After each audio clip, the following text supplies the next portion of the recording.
नमस्ते। भारत ये सिर्फ एक देश का नाम नहीं है ना? क्या ये एक जिम्मेदारी भी है? चलिए आज इसी सवाल की गहराई में उतरते हैं और समझते हैं कि एक भारतीय नागरिक होने का असली मतलब क्या है। ये बात कितनी सीधी और सच्ची है ना? ये हमें सीधे आज के टॉपिक के सेंटर में ले आती है। मतलब नागरिकों के कर्तव्य और देश की भलाई के बीच वो जो गहरा रिश्ता है ना, जिसे हम कई बार भूल जाते हैं। तो सवाल उठता है, ये मौलिक कर्तव्य, ये फंडामेंटल ड्यूटीज हैं क्या चीज? देखिए, इसे ऐसे समझिए जैसे एक सिक्के के दो पहलू होते हैं, वैसे ही नागरिकता के भी हैं। एक तरफ है अधिकार जो हमें पावर देते हैं, और दूसरी तरफ है कर्तव्य जो हमें जिम्मेदारी सिखाते हैं, हमें एक रास्ता दिखाते हैं। एक के बिना दूसरा अधूरा है। अच्छा, यहाँ एक बहुत इंटरेस्टिंग बात है। पता है, ये जो कर्तव्य है ना, ये हमारे संविधान में शुरू से नहीं थे। जी हाँ, तो फिर ये आए कहाँ से और इन्हें जोड़ने की जरूरत क्यों पड़ी? चलिए इनकी पूरी कहानी जानते हैं। तो देखिए, इसका जो आइडिया है वो इंस्पायर्ड था पूर्व सोवियत संघ के संविधान से। फिर भारत में साल 1976 में, ये साल बहुत अहम है, स्वर्ण सिंह कमेटी ने सिफारिश की कि भाई हमारे संविधान में भी फंडामेंटल ड्यूटीज के लिए एक अलग चैप्टर होना चाहिए। और फिर उसी साल 42वें संशोधन के जरिए इन्हें ऑफिशियली हमारे संविधान में जोड़ दिया गया। तो शुरुआत में मतलब 1977 में हमारे संविधान में कुल 10 मौलिक कर्तव्य जोड़े गए। पर कहानी यहीं खत्म नहीं हुई।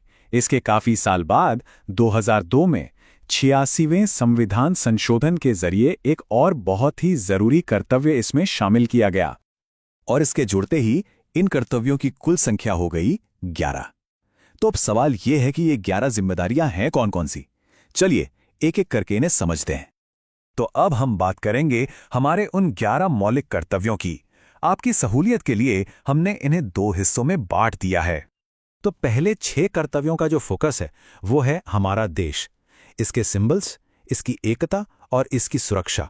मतलब संविधान का सम्मान करना, तिरंगे और राष्ट्रगान का आदर करना, ये तो बेसिक है ही। पर इसके साथ साथ आज़ादी की लड़ाई के जो आदर्श थे उन्हें अपने दिल में संजो कर रखना भी हमारी जिम्मेदारी है। फिर चाहे देश की एकता और अखंडता को बचाना हो, भाईचारे को बढ़ावा देना हो या फिर अपने पर्यावरण की रक्षा करना हो, ये सब इसमें शामिल है। असल में ये सभी कर्तव्य एक मजबूत देश की बुनियाद है। अब आते हैं बाकी के 5 कर्तव्यों पर। इनका जोर है हमारे पर्सनल और सोशल डेवलपमेंट पर। ये हमें कहते हैं कि साइंटिफिक सोच अपनाओ, हिंसा से दूर रहो और जो हमारी पब्लिक प्रॉपर्टी है उसकी रक्षा करो। इसी में यह भी आता है कि हम अपनी शानदार सांस्कृतिक विरासत की कद्र करें, उसे बचाएं और हां, अपने बच्चों को, खासकर 6 से 14 साल के बच्चों को शिक्षा के मौके जरूर दें। ये सभी हमें एक बेहतर इंसान और एक बेहतर समाज बनाने की तरफ ले जाते हैं। अब देखिए, अधिकार और कर्तव्य के बीच का जो अंतर है वो यहाँ एकदम साफ हो जाता है।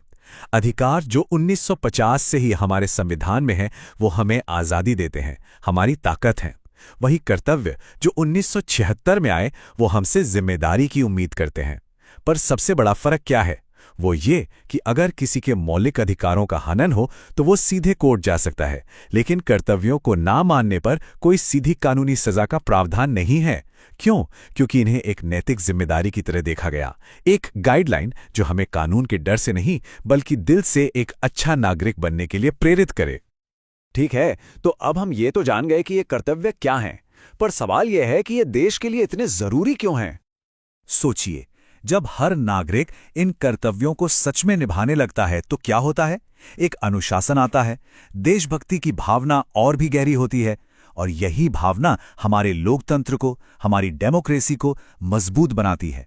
ये देश को जोड़ती है और समाज में शांति और सद्भाव लाती है। तो असल में ये सिर्फ नियम नहीं है, ये एक मजबूत देश की नींव है। अब बात करते हैं आज की, हमारे समय की, क्योंकि आज हमारे सामने कुछ ऐसे बड़े चैलेंज हैं जहां इन कर्तव्यों की अहमियत और भी ज्यादा बढ़ जाती है। पहला है पर्यावरण का संकट। जो पॉल्यूशन हम देख रहे हैं, जो जंगल कट रहे हैं, ये कहीं ना कहीं हमारे उस कर्तव्य की अनदेखी है जिसमें हमें पर्यावरण को बचाने के लिए कहा गया है। दूसरा, पब्लिक प्रॉपर्टी को नुकसान। हम सब ने देखा है कैसे कभी कभी गुस्से या विरोध में बसों को, ट्रेनों को, सरकारी इमारतों को नुकसान पहुंचाया जाता है। ये हमारे उस कर्तव्य के एकदम उलट है जो कहता है कि सार्वजनिक संपत्ति की रक्षा करें। और तीसरा है समाज में बढ़ता हुआ बंटवारा। जाति के नाम पर, धर्म के नाम पर जो नफरत फैलाई जाती है, वो भाईचारा बढ़ाने वाले हमारे कर्तव्य पर सीधा हमला है। और पता है, इन सारी समस्याओं की जड़ में एक बहुत बड़ी वजह है, वो है जागरूकता की कमी। सच तो यह है कि बहुत से लोगों को अपने इन मौलिक कर्तव्यों के बारे में ठीक से पता तक नहीं है।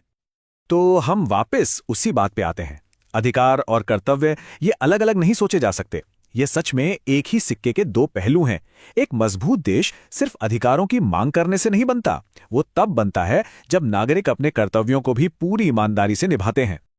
तो आखिर में ये सवाल हम सब के लिए है, हमारा कर्तव्य, हमारी पहचान, क्या हम इस पहचान को जीने के लिए, इसे निभाने के लिए तैयार हैं, ताकि हम सब मिलकर एक बेहतर भारत बना सकें?